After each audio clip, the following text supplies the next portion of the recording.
సమ్మక్క సారలమ్మ గద్దెలు మరియు ప్రాంగణ పునర్నిర్మాణ కార్యక్రమానికి సభాధ్యక్షత వహించిన సోదరిమణి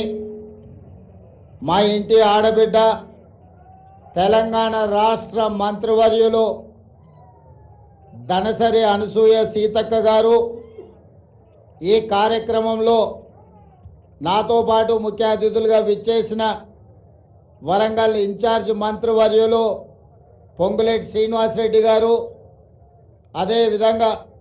దేవాదాయ ధర్మాదాయ అటవీ పరిరక్షణ శాఖ మంత్రివర్యులు సోదరిమణి కొండా సురేఖమ్మ గారు, అదేవిధంగా మిత్రులు మంత్రివర్యులు అడ్లూరి లక్ష్మణ్ గారు, అదేవిధంగా స్థానిక పార్లమెంట్ సభ్యులు బలరాం నాయక్ గారు, వరంగల్ పార్లమెంట్ సభ్యురాలు సోదరిమణి డాక్టర్ కావ్య గారు, వారితో పాటు పాల్గొన్న శాసన మండలి సభ్యులు, శాసన సభ్యులు, ప్రభుత్వ సలహాదారులు, వివిధ కార్పొరేషన్లకు సంబంధించిన చైర్మన్లు, ఈరోజు అశేషంగా ఇక్కడికి విచ్చేసిన సమ్మక్క సారలమ్మ భక్తులకు, ఆదివాసీ మిత్రులందరికీ కూడా మనస్ఫూర్తిగా కృతజ్ఞతలు, అభినందనలు తెలియజేస్తున్న మిత్రులారా, ఇది ఒక బాధ్యత కాదు, బాధ్యతతో పాటు భావోద్వేగం.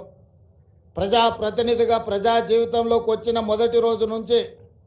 ఈ రోజు వరకు ఎప్పుడు అవకాశం వచ్చినా ప్రతి జాతరకు ఇక్కడికి వచ్చి సమ్మక్క సారలమ్మ ఆశీర్వాదం తీసుకొని ప్రజా జీవితంలో ప్రజలకు సేవ చేయాలన్న ఆలోచన పునరంకితమవుతూ పనిచేస్తూ వచ్చినాం. దాదాపుగా